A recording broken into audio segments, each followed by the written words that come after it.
Hello friends, Laxmi's કિચનમાં તમારું સ્વાગત છે। તો આજે હું લઈને આવી છું તમારા માટે ગવારની શીંગોનું શાક।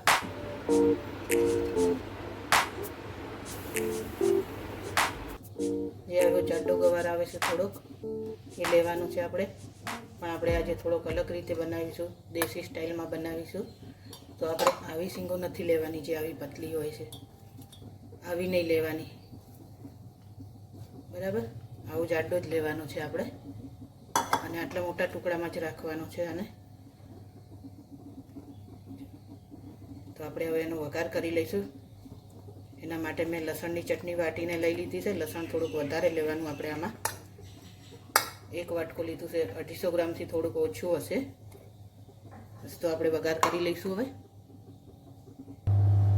તો આપણું તેલ ગરમ થઈ ગયું છે, હવે આપણે વઘાર કરી લઈશું। રાઈ જીરું એડ કરી દઈશું, અંદર અજમો એડ કરી દઈશું, થોડી હિંગ એડ કરીશું, લસણ ને મરચાંની પેસ્ટ બનાવી હતી તે એડ કરી દઈશું। લસણ થોડુંક વધારે જ લેવાનું છે આપણે, તીખું શાક બનાવવાનું છે એકદમ। થોડુંક મિક્સ કરી લઈશું, હળદર એડ કરી દઈશું,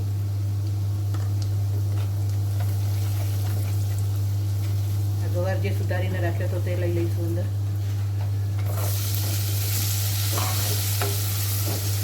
મિક્સ કરીશું બરાબર।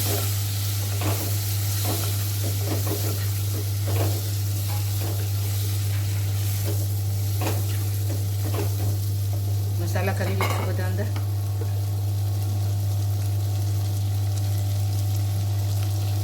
ધાણા જીરું 1.5 ચમચી નાખીશું, મીઠું સ્વાદ અનુસાર લઈશું,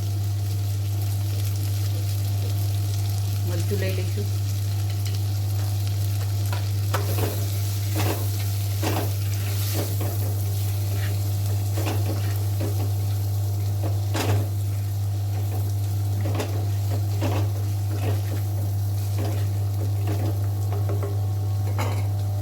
મસાલો ચડવા દઈશું ઢાંકીને, પછી પાણી એડ કરીશું। ચેક કરી લઈશું આપણી શીંગો ફ્રેન્ડ્સ। હવે જો અહીંયા મેં 10 થી 15 મિનિટ માટે વગર પાણી એને આમાં ચડવા દીધી હતી, તો હવે ચડી ગઈ છે અડધી કાચી છે, હજુ થોડીક આખી જ છે। તો હવે આપણે એમાં પાણી એડ કરીશું। જેમાં મેં લસણની ચટણી વાટી હતી તેમાં જ પાણી ધોઈને લઈ લઉં છું।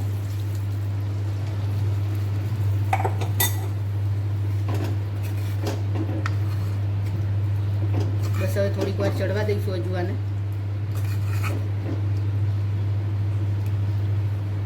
પહેલાં બધી શીંગો ચડી જાય પછી જ એને પાણી એડ કરવાનું આપણે, મતલબ કે આખી નહીં પકવી લેવાની, થોડીક કાચી રહે ત્યારે જ એડ કરવાનું પાણી। પહેલાં પાણી એડ કરી દઈશું તો પછી જલ્દી ચડશે નહીં આપણી શીંગો। અને આપણે આને કુકરમાં નથી બનાવવાનું, ગમે તે વાસણમાં જ બનાવવાનું છે। આવું વાસણ હોય તમારી જોડે તો આમાં બનાવો તો વધારે સારું લાગશે। બસ થોડીક વાર એને રહેવા દઈશું ઢાંકીને। તો આપણે હવે ચેક કરી લઈશું આપણું શાકને। જુઓ ફ્રેન્ડ, આવી રીતે થઈ ગયું છે, તેલ બધું સરસ ઉપર આવ્યું છે। હવે આપણે આમાં ચણાનો લોટ એડ કરીશું, જે આ દેશી સ્ટાઇલ છે એ આ જ છે। અંદર ચણાનો લોટ અને દહીં એડ કરવાનું છે આપણે।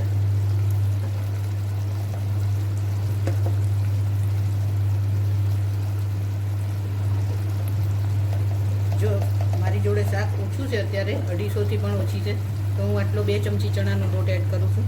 તમારી જોડે વધારે હોય તો તમે વધારે એડ કરી શકો। બરાબર મિક્સ કરી લઈશું।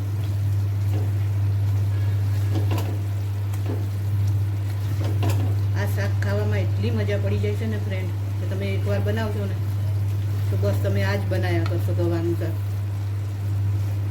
સાદું બનાવવાનું તમને મન જ નહીં થાય પછી।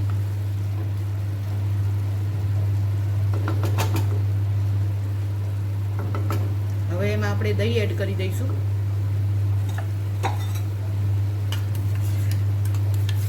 દહીં મેં 2 ચમચી લીધું છે।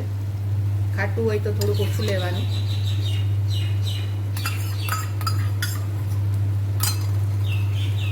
હલાવી લઈશું બધું બરાબર.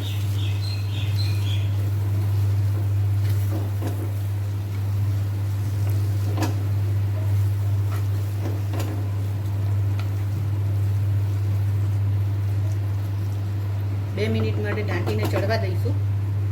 પછી થોડુંક પાણી એડ કરીશું અંદર. ચણાનો લોટ થોડોક ચડી જાય પછી.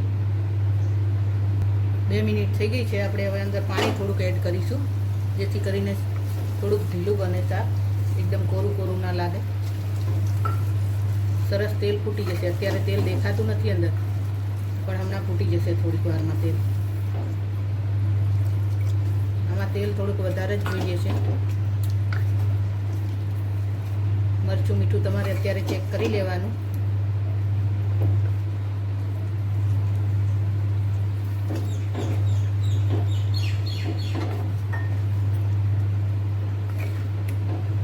ઢાંકીને રહેવા દઈશું તેલ ફૂટે ત્યાં સુધી. હવે શીંગો તો આપણી ચડી જ ગઈ છે.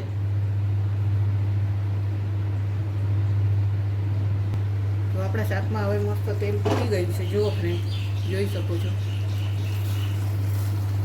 આવું કરવાનું છે આપણે. એકદમ ડ્રાય નથી કરવાની. લોટ પણ ચડી ગયો છે ચણાનો.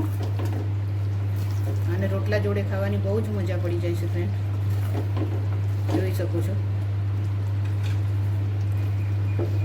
જો તમારું દહીં ખાટું હોય તો તમે આમાં ચપટી ખાંડ એડ કરી શકો છો. ગેસ બંધ કરી દઈશું. હવે સર્વ કરવા માટે તૈયાર છે. સર્વ કરી લઈશું.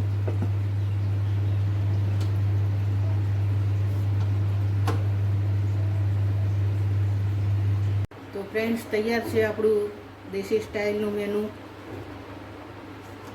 ઘીથી લથપથ રોટલો એકદમ. જુઓ,